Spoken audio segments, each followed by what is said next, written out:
प्रदेश के मुख्यमंत्री योगी आदित्यनाथ आज देवरिया पहुंचे, जहां उन्होंने 676 करोड़ रुपए से अधिक की परियोजनाओं का लोकार्पण और शिलान्यास किया। इस दौरान एक विशाल जनसभा को संबोधित करते हुए उन्होंने सपा सरकार पर जमकर निशाना साधा और अपनी सरकार की उपलब्धियों का बखान किया। उनकी जनसभा, लेकिन सबसे ज्यादा चर्चा रही उनकी जनसभा की, जहां उन्होंने सपा सरकार और सपा सुप्रीमो अखिलेश यादव पर तीखे हमले किए। मुख्यमंत्री ने पहलगाम हमले में शहीद शुभम द्विवेदी पर अखिलेश यादव के बयान की आलोचना की और कहा कि सपा सरकार में विकास की जगह गुंडागर्दी को बढ़ावा मिलता था। उन्होंने अपनी सरकार की उपलब्धियों गिनाते हुए कहा,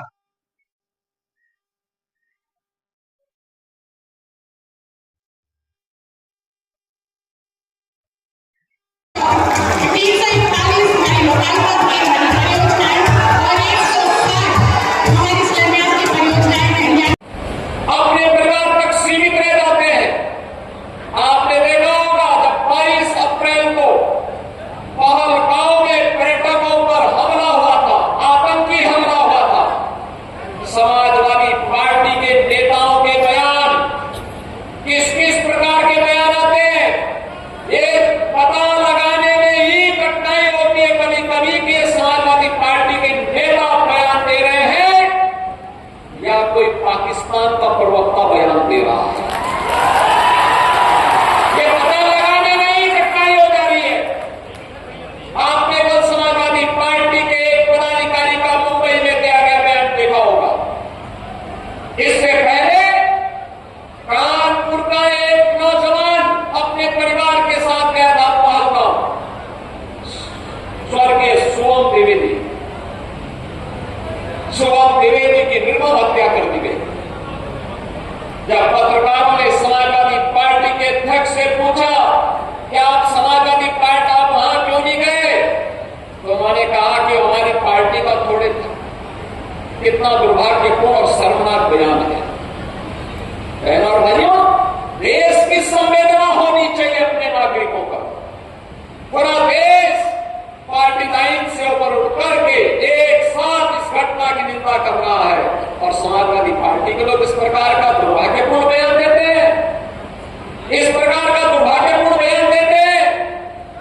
पहलगाम की घटना में उनका एक राष्ट्रीय महासचिव बयान देता है, कहता हिंदू ने ही हिंदू को मारा है, यानी पाकिस्तान को क्लीन चिट देने की कुछ चेष्टा। उनका एक सांसद उससे भी घटिया स्तर का बयान देता है।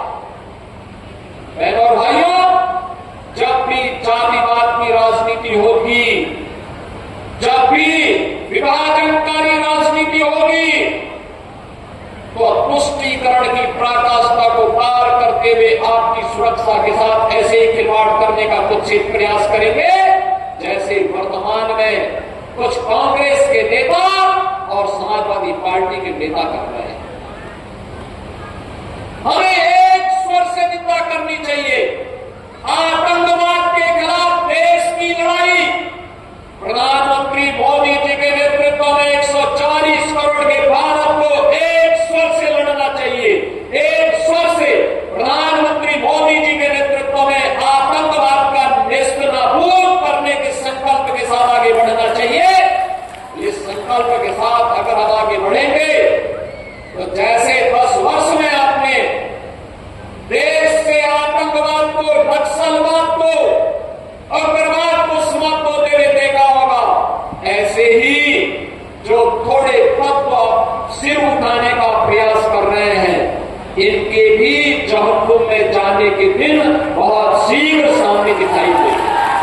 आपको मुसहर के लिए हमने तय किया है, मुसहर को जमीन का पट्टा मिलेगा, प्रधानमंत्री या मुख्यमंत्री आवास योजना में आवास मिलेगा, पात्रता के अनुसार वृद्धावस्था पेंशन, दिव्यांगजन पेंशन, निराश्रित महिला pension, ration card, Ayushman card, ये सभी प्रकार की सुविधाओं से उन्हें आच्छादित करने के लिए कार्य ये अंतिम चरणों में चल रहा है।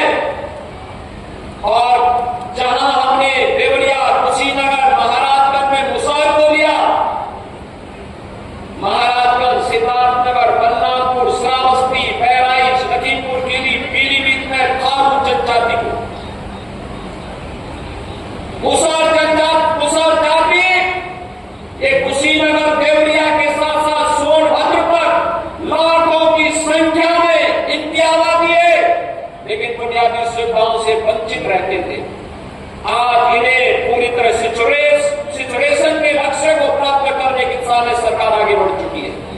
और अब बहुत शीघ्र सरकार ने जीरो पॉवर्टी के लक्ष्य को प्राप्त करने की दिशा में कदम आगे बढ़ाए और गांव के उस गरीब को,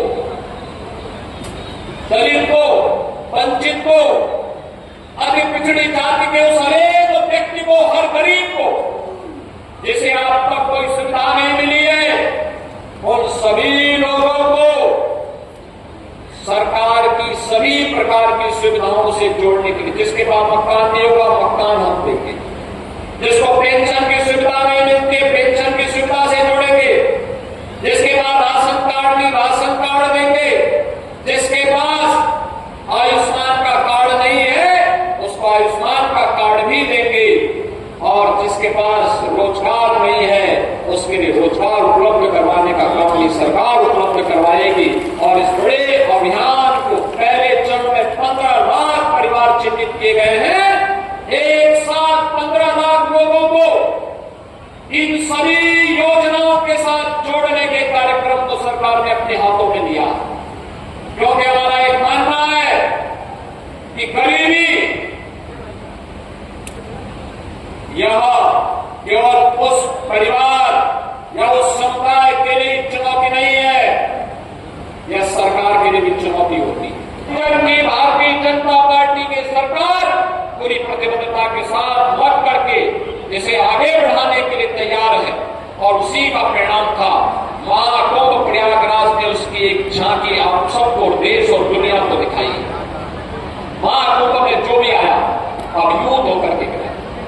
उत्तर प्रदेश के सामर्थ्य की उसे पहचान हुई, उत्तर प्रदेश के नौजवानों की, उत्तर प्रदेश की प्रशासनिक मशीनरी की, उत्तर प्रदेश के नागरिकों की एक नई पहचान उसके सामने बनी है। और उस पहचान को हर जनपद में स्थापित करने के लिए आज हम लोगों ने यहाँ पर ढेर सारी पर्यटन की विकास की योजनाओं को भी, व्यवसायिक शिक्षा, टेक्निकल शिक्षा, स्वास्थ्य विभाग से, आयुष से जुड़ी हुई परियोजनाओं को, बाढ़ बचाव से जुड़ी हुई परियोजनाओं को भी आज के इस कार्यक्रम में शिलान्यास और उद्घाटन के कार्यक्रम के साथ जोड़ा है। बहनों और भाइयों, विकास की प्रक्रिया निरंतर आगे बढ़ेगी। आपको विकास की इस प्रक्रिया में सहभागी बनाने के लिए आज मैं स्वयं भी देवरिया में एक बार फिर से आपके बीच में उपस्थित हुआ हूं। आज के इस अवसर पर एक बार फिर से आप सभी देवरिया वासियों को इन सभी योजनाओं की बधाई देता हूं, अपनी शुभकामनाएं देता हूं। अक्षय तृतीया और भगवान परशुराम की पावन जयंती की हृदय से बधाई देते हुए अपनी शुभकामनाएं देता हूं, और ईश्वर से ही प्रार्थना करता हूं कि उनकी कृपा सदैव आप पर बनी रहे, देवरिया विकास की नई ऊंचाइयों को प्राप्त करे। इसके लिए डबल इंजन की सरकार आपके साथ खड़े होकर के कदम से कदम मिलाकर के आगे बढ़ने के लिए पूरी तत्परता के साथ कार्य करेगी। आप सबके प्रति मेरी शुभकामनाएं हैं। धन्यवाद। जय हिंद। देश के बारे में सोचे, समाज के बारे में सोचे, जनता जनार्दन के बारे में सोचे, लेकिन उस संकृति सोच के साथ कार्य करने वाले लोगों से उम्मीद नहीं की जा सकती, उनसे ये उम्मीद नहीं की जा सकती। उनके समय में विकास नहीं हुआ। बहनों और भाइयों, अगर देवरिया की चीनी मिल का मामला सुप्रीम कोर्ट में नहीं होता तो शुगर कॉम्प्लेक्स का पैसा अब तक हम लोग यहाँ पे उपलब्ध करा दिए होते। हमने पैसा सुरक्षित करके रखा हुआ है, लेकिन सुप्रीम कोर्ट में, माननीय उच्चतम न्यायालय में मामला लगा होने के नाते इस मामले में हमारे हाथ बंधे हुए, लेकिन पैरवी हमारे स्तर पर लगातार जारी है। ये मामलों का निस्तारण होता है देवरिया जनपद में भी। ये कार्यक्रम आगे बढ़ना चाहिए। यहाँ के किसानों की आमदनी बढ़नी चाहिए। पिछले 10-11 वर्ष में जो परिवर्तन आया है, आज अन्नदाता किसान यूपी के अंदर और देश के अंदर आत्महत्या नहीं करता है, आज भूख से मौत नहीं होती है। आपने देखा होगा माफिया मुक्त उत्तर प्रदेश का परिणाम क्या है। प्रयागराज कभी मानी जाती थी कि तीर्थराज प्रयागराज में जो नौजवान प्रतियोगी परीक्षाओं की तैयारी करता है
ऐसे ही खबरें देखने के लिए हमारे चैनल को लाइक करें, कमेंट करें और शेयर करें।